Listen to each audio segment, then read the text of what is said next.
sometimes maybe a challenge that we will then follow without realizing we're following it. And so when I look at my life, there are many times when I've said that. Why me? What have I done? I remember in the early 90s, I'm thinking, I only want to kind of be spiritual like, and I get all this shite thrown at me. You know, and it's like, why me? Oh my God, what have I done? I'm only trying to do some bloody help. Come on, what's going on?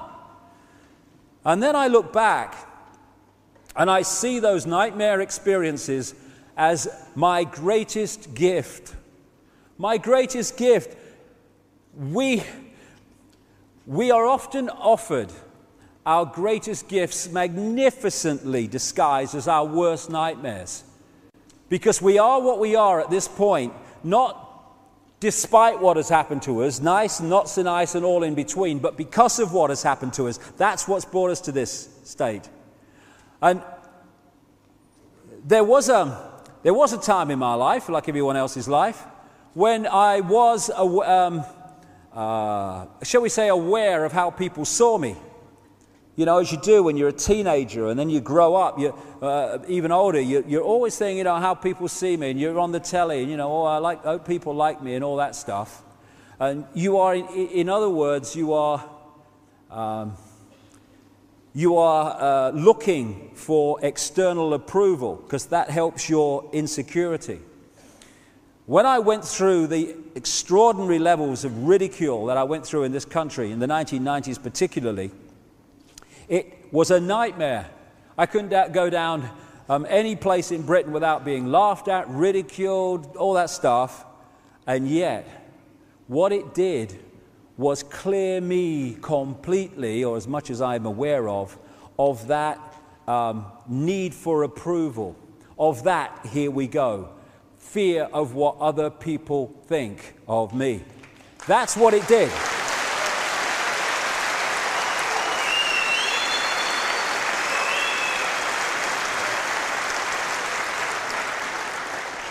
So many of the why me's, we really ought to ask, why me? Why does it all happen to me? Great question. Why does it always happen to you? Because it's here that the power is. When we realize this is where the projection's coming from, then if we change this, the projection, the holographic physical experience, must change in line with the change in the projection. And therefore our life changes, but it don't change out there, it changes in here. And my experience of life now allows me to continue to take ridicule and abuse and all that stuff, but I don't give a damn anymore. I don't give a damn. It's changed my reality.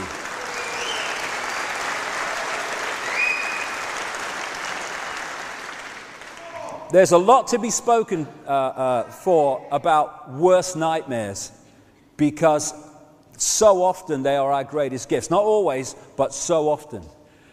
And moving to another level of consciousness is moving our point of observation from within this holographic reality, this physical reality, this suppressed reality, into that level of reality that people experience in out-of-body experiences.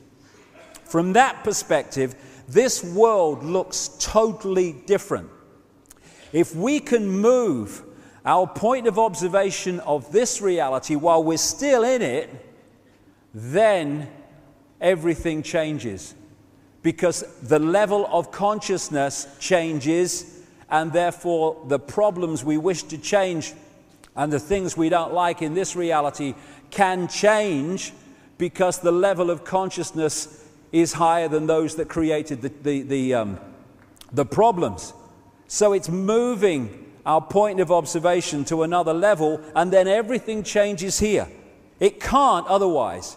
And it's interesting, when you look at these things, the astrological influences, the level or range of frequencies that we are accessing, which we call awareness, the energy fields that we have, the auric field, which then attracts to it what it's putting out, the life journey, the why me stuff, all of them have one thing in common. They all come from within. Not out there. There is no out there. It all come from within. What the manipulators want us to do and constantly encourage us to do is to look out there. As Gandhi said, you must be the change you want to see in the world. You must be, because you are the world, your world, and together the world. And therefore, when we change, the world changes. If we don't change, the world can't change, because the world is us and we are the world. What the manipulators want us to do is look out there. And one level is looking for someone to blame all the time when things go wrong in our lives. And I understand that. It seems like that sometimes. You're to blame, you're responsible, and what's that doing? It's saying, you have my power, you have my power, you have my power, because I haven't got control over my life, you have, because you're to blame, therefore you must have power over me. Giving power away, we do it all the time. When we go, hold on a second, how have I created this situation, how can I uncreate it? Now, where's the power gone? Thank you, I'll have it back. You're not to blame. I'm not even to blame. But I'm just using my knowledge now to change the reality I don't like, because I have the power, because I'm creating it. Therefore, you don't have power over my life. I have power over my life. Thank you very much. Completely different point of observation. Now I'll change my life, because you're not in control of it. I am. Luck. Luck. Luck. Oh, I'm so unlucky. Why? Put it out. Bring it back. You know, I've observed so many people, bloody hell, I've observed me bloody self through my life. When you see the same recurring thing, oh, I'm so unlucky, oh yeah. Why? Why? Power back, I'm in control. So, when we look out there, and this is what we're encouraged to do, it's like looking at a movie screen, because you don't like the movie, i.e. your experienced reality, and starting to shout at the computer screen or at the movie screen. Oh, yeah, don't like this movie. Change it, change it. You're mad, mate. It's a bloody movie. It's a projection. You can't change it by shouting at it. It's your fault. The projection is back there, or behind there in this case. That's where it's coming from. So if you want to change the movie, mate, go and find the projector, and then this must change. You ain't going to change the movie by shouting at the sodding screen. But what do? Every day we shout at the sodding screen, because we don't go to the projector, which is projecting it. Why? Because it's much easier to think it's someone else's fault. We talk about, people controlling and stuff like that. A few people can't control billions unless billions allow themselves to be controlled. Responsibility. Let's take it back here.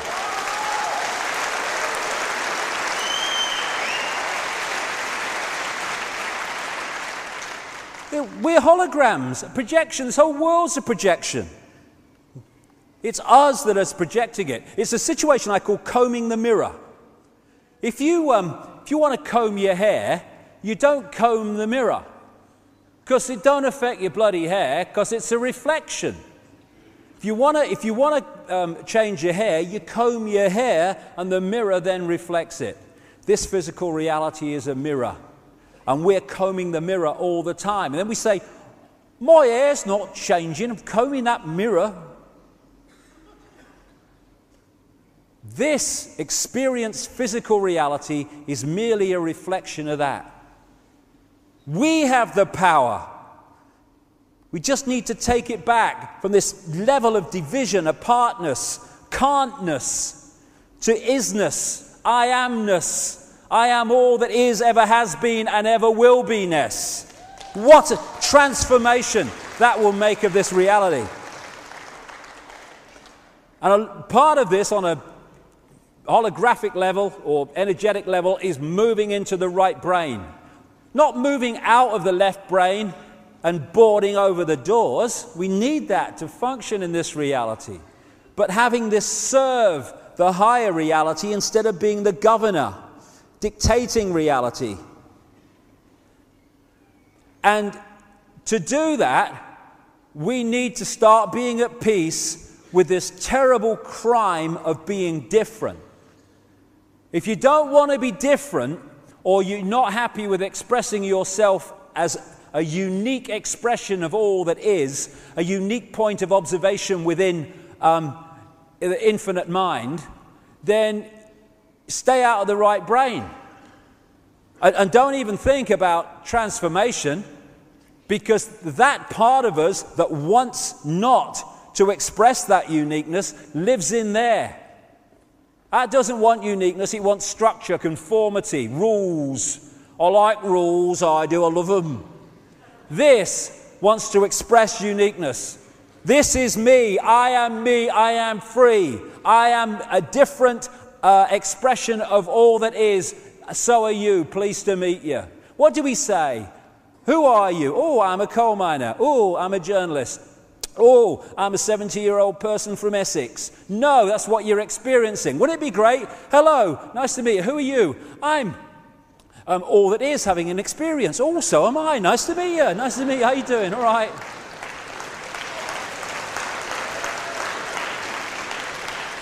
That's what we are. So it's starting to let go this fear of being different, this fear of being different to the norm. Oh, what will my mother say? Or what will the mates at work say? Or what if I do? Well, I tell you what, this is my view, just my view, okay? If they, mother, father, family, people at work, blokes down the pub, can't respect your right to express the full magnitude of who you are, Sodom, mate. What's Sodom?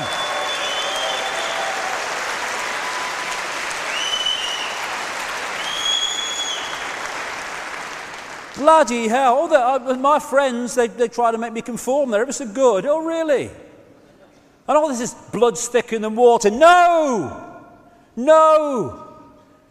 Their families and parents and children and all that stuff, they can have great connections and have a wonderful relationship. But just because they're parents and children and sisters and brothers doesn't mean they necessarily do that. What we call brothers and sisters and all this stuff, they're holographic projections. That's what they are on this level. We are consciousness. They are consciousness. We're all one consciousness. It doesn't mean that one consciousness is more special or in relationship to another one, and so we have to conform to that one thinks because they're our parents. Sod that. Respect me, respect you. Everyone's a winner. Tell me to live the life you want me to lead on your bike, darling. This is what it takes to move out of suppression into freedom. And you're not kind of being horrible about it and saying, oh, you know, horrible and that business. You're saying, if you can't respect my right to be who I am, then you're just going to have to move aside, because I am going to be who I am, whether you like it or not. You can respect it or you cannot respect it, support it or not respect it, but it's happening, because this is me. And it's amazing when you actually take these situations on, how other people around you actually do start to come towards you and say, okay, I'll see it. And if they don't, well, they don't, fair enough. I'll see you on another dimension, we'll talk about it. No problem. We'll have one of them vibrational beers. Free your mind. Free your mind. I found this. I only found this morning. I only put these things together finally this morning. Funny enough, I'll just keep getting ideas in my head. And I found this one. Stop making